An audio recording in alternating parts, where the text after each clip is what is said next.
বিসমিল্লাহির রহমানির রহিম।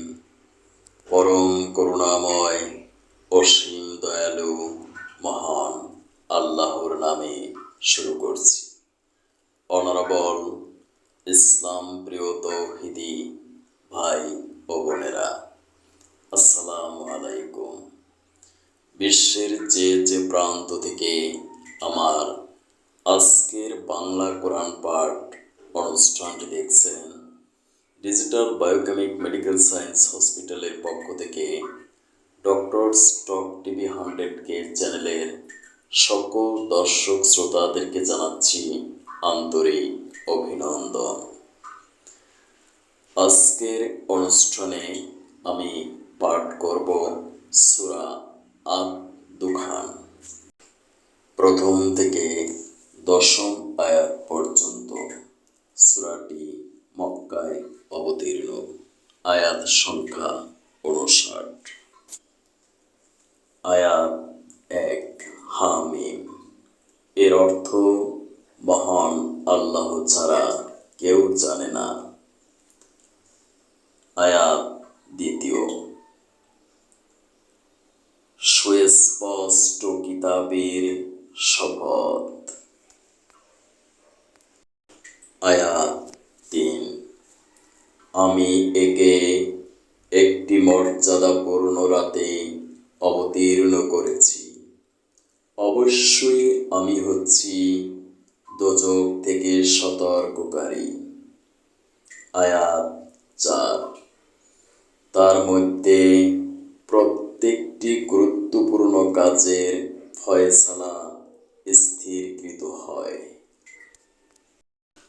আয়াত 5, তাই স্থিরীকৃত হয় আমারই আদেশ ক্রমে। কাজ সম্পাদনের জন্যে আমি নিঃসন্দেহে আমার দূত পাঠিয়ে থাকি। আয়াত 6, এটা সম্পন্ন হয় আপনার প্রভুর একান্ত অনুগ্রহে। অবশ্যই তিনি সব কিছু শোনেন, সব কিছু জানেন। আয়াত 7, তিনি আসমান সমূহ, জমিন এবং এদের উভয়ের মাঝখানে যা কিছু আছে তার সব কিছুর প্রভু। যদি তোমরা ঈমানদার হও তাহলে তোমরা অযথা বিতর্কে লিপ্ত হও না। আয়াত 8, তিনি ব্যতীত আর কোনোই মাবুদ নেই। তিনি জীবন দান করেন, তিনি মৃত্যু ঘটান। তিনি তোমাদের প্রভু এবং তোমাদের পূর্ববর্তী বাপ দাদারও প্রভু। আয়াত 9, এ সত্য তারা সন্দেহের বর্ষবর্তী হয়ে এর সাথে খেল তামাশা করে চলছে।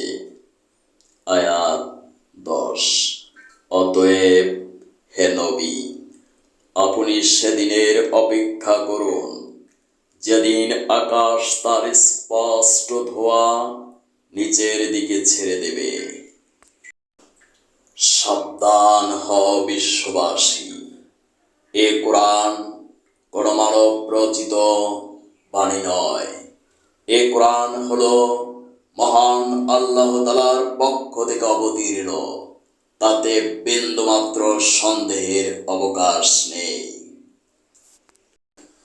যারা এই কোরআনের সাথে বেয়াদবি করে, যারা কোরআনের ভার্সগুলোকে ভায়োলেট করে, অবিশ্বাস করে, তাদের জন্য রয়েছে কঠোর শাস্তির ব্যবস্থা।